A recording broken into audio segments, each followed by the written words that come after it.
o destaque para votação em separado da imputação de crime à senhora Presidenta da República, a que se refere o relatório aprovado na Comissão Especial de Impeachment, acerca do que seria realização de operações de crédito com instituição financeira, as chamadas pedaladas. Fica até sem graça, senhor presidente, porque, na verdade, não há necessidade de novos argumentos. Basta ler o que escreveu o Procurador da República, que é o que tem a última palavra neste processo e que pede o seu arquivamento. Portanto, vou aqui ler exatamente o que disse o Procurador da República. Não há nenhum ato da senhora Presidente da República pelo qual se possa a ela atribuir qualquer responsabilidade pelo suposto atraso de pagamento das subvenções no âmbito do Plano Safra. O senhor Procurador titular do terceiro ofício... Eu vou esperar, senhor presidente, faço questão da sua atenção, para mim é importante. O embaixador espera para daqui a pouco. O senhor procurador titular do terceiro ofício de combate à corrupção da Procuradoria da República do Distrito Federal determinou o arquivamento de procedimento de investigação criminal. Pediu que arquivasse. Entre aspas, não há que se falar em operação de crédito, já que o Tesouro deve aos bancos a diferença da taxa e não ao mutuário, que é o produtor rural. Os bancos não, ainda continua o procurador, os bancos não emprestam nem adiantam qualquer valor à União, mas sim a terceiros, dos quais esta sequer é garantidora. Apenas custeia parte dos juros.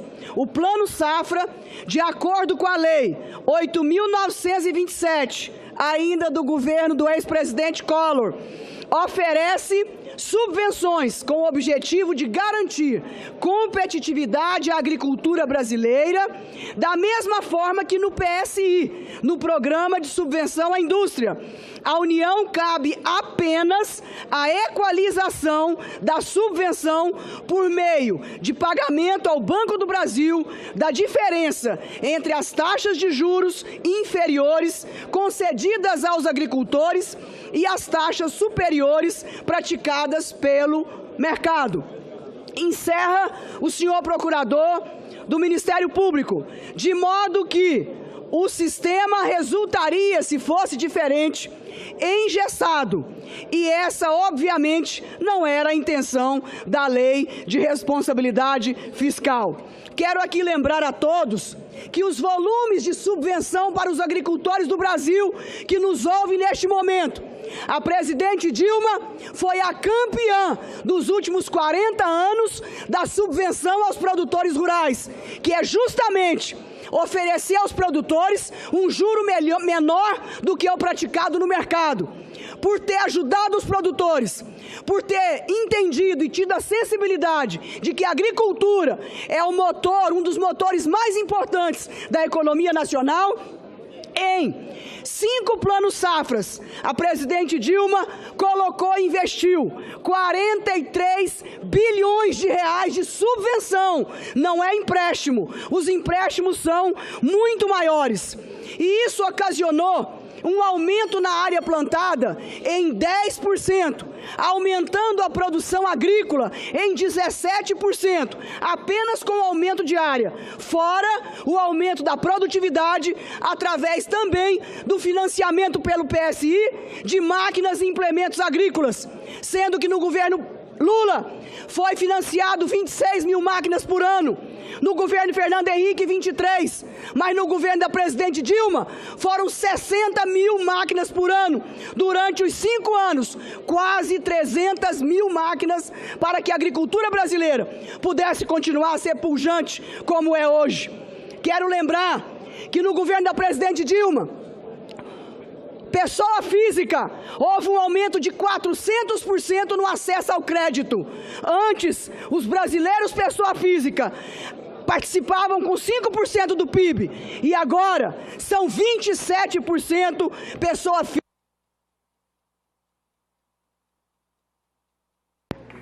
Agradeço a Vossa Excelência. Convido o senador Ricardo Ferraço para encaminhar a favor do destaque.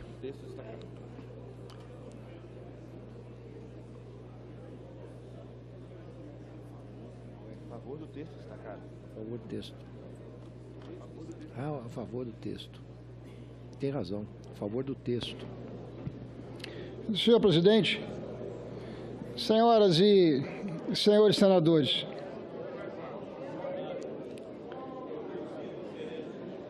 a mesma ladainha, a música de uma nota só, que todos nós ouvimos e debatemos ao longo dos últimos meses na Comissão Especial do Impeachment.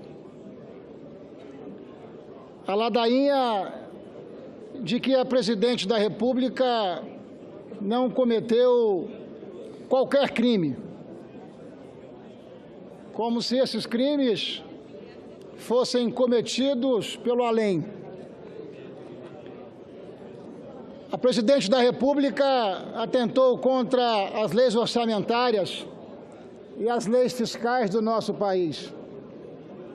E, ao fazê-lo, mergulhou o nosso país na mais complexa e grave crise econômica da história da República Brasileira.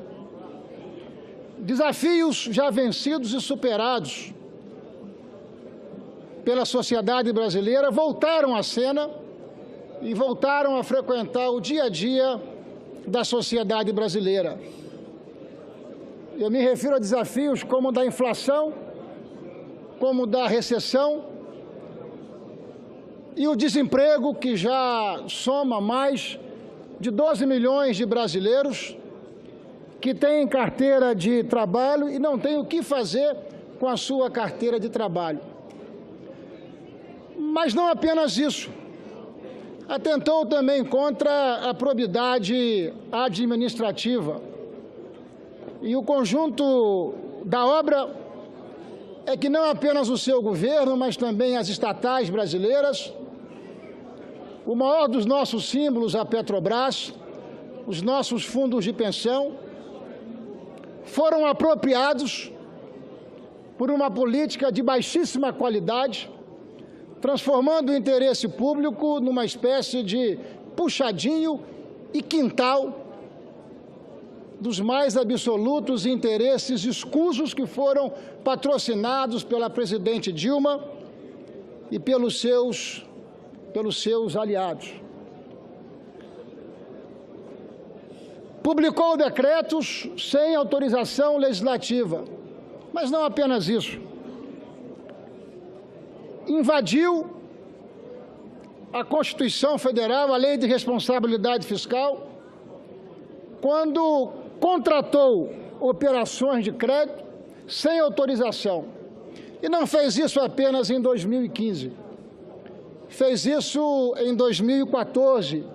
Fez isso em 2013. Chegando a consumar passivos da ordem de até 60 bilhões de reais. Houve um tempo em que os bancos estaduais financiavam os governos estaduais e que os bancos federais também financiavam o governo federal. Isso foi proibido, isso foi uma premissa muito importante para que nós organizássemos as finanças públicas brasileiras, que foram absolutamente desorganizadas, por dolo, de caso pensado, por estratégia para fraudar e para implementar uma farsa que está absolutamente consolidada, pois o Senado da República acaba de aprovar a pronúncia por 59 votos. Esse é o fato mais importante da noite, abrindo oportunidade para que nós possamos agora, no julgamento final, consolidarmos todo esse processo.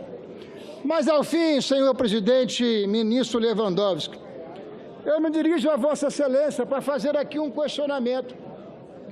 Eu imagino a sofridão do coração de Vossa Excelência, como presidente e guardião da Constituição Federal, tendo que ouvir no seu silêncio, como magistrado, juiz de primeiro grau, desembargador, ministro e presidente do Supremo Tribunal Federal, a retórica carcomida e surrada de que esse processo em curso é um golpe, sendo Vossa Excelência o guardião da Constituição Federal.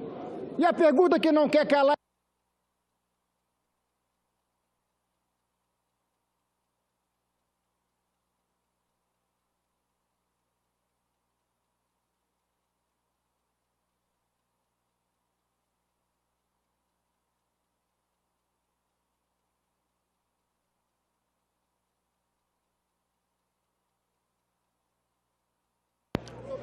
Agradeço a Vossa Excelência. Convido agora a senadora Vanessa Graziotin para encaminhar contra o texto.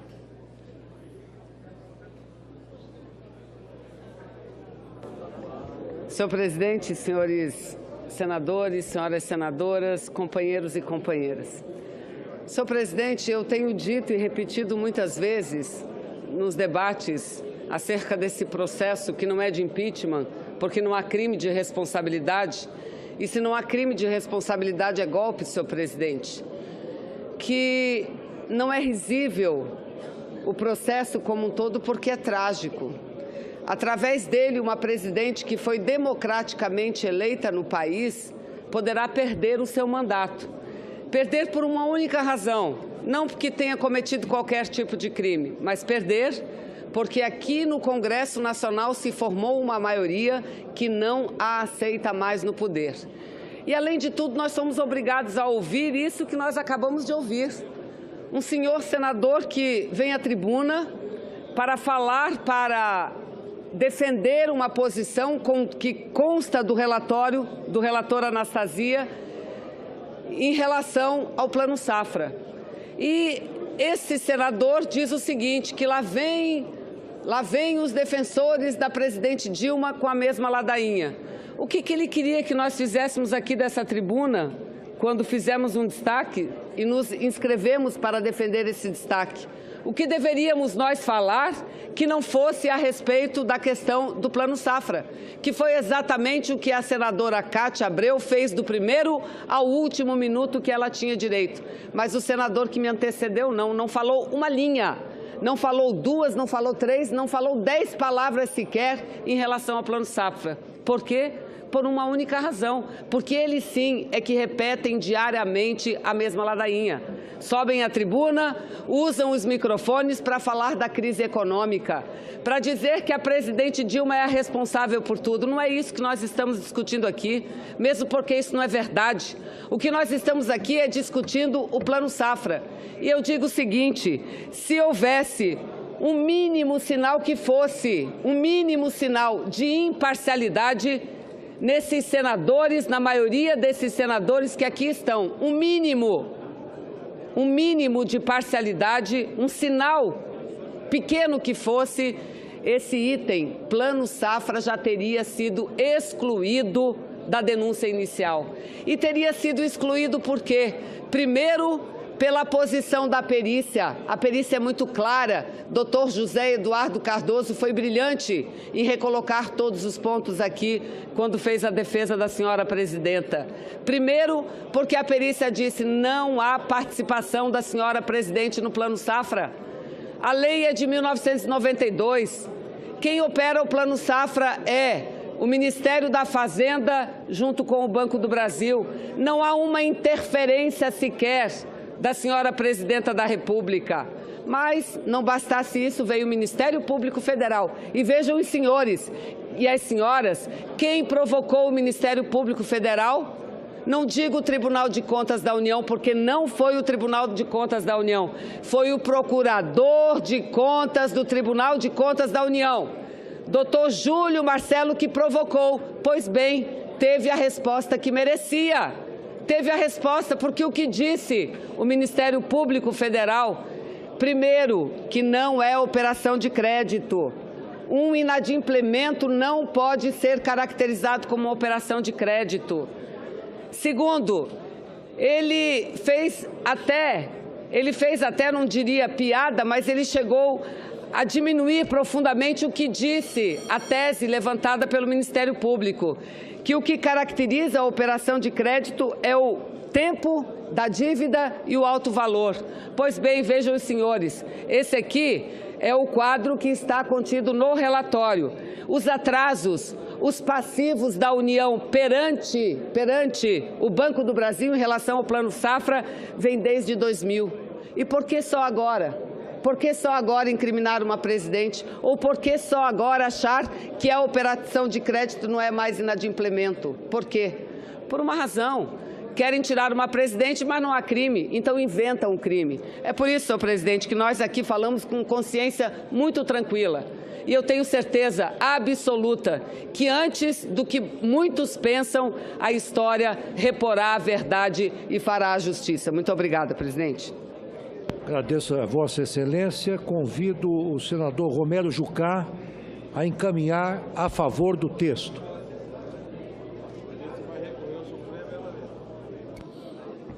Senhor presidente Ricardo Lewandowski, quero cumprimentar Vossa Excelência pela forma como preside essa sessão e conduz a Constituição brasileira. O Senado Federal se sente engrandecido com a presença de Vossa Excelência.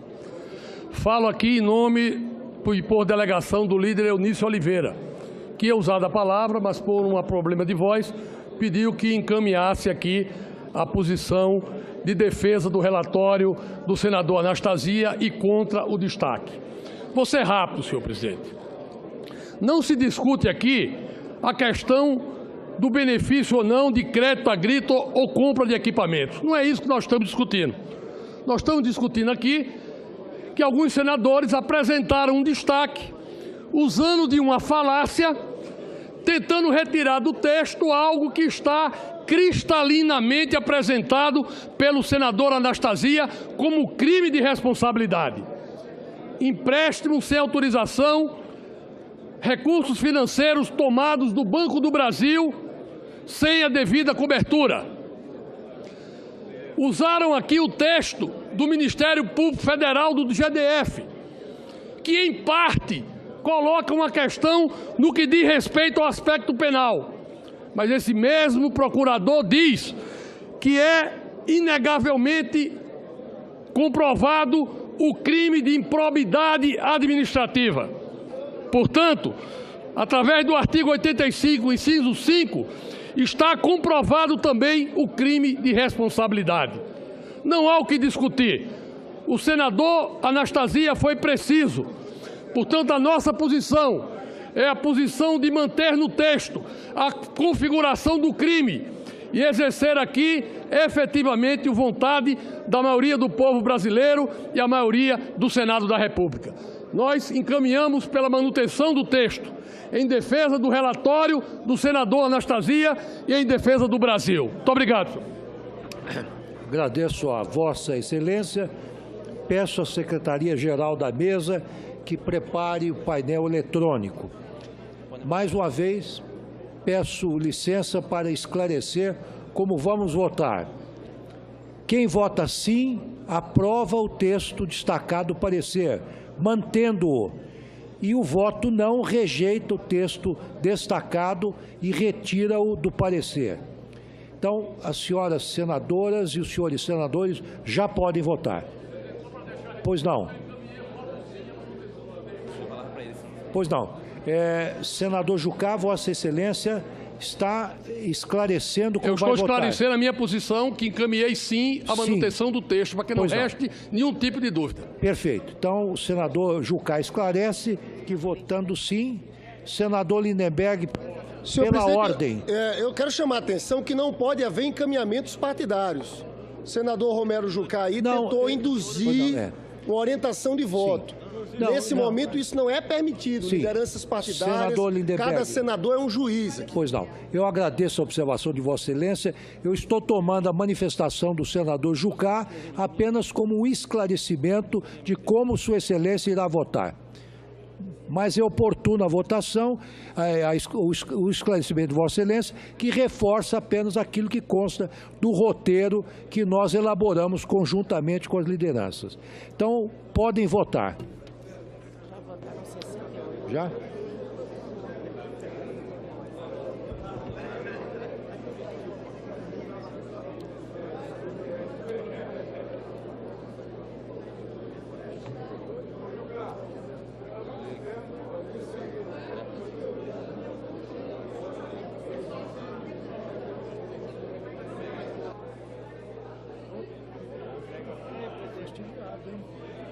aparecer mais.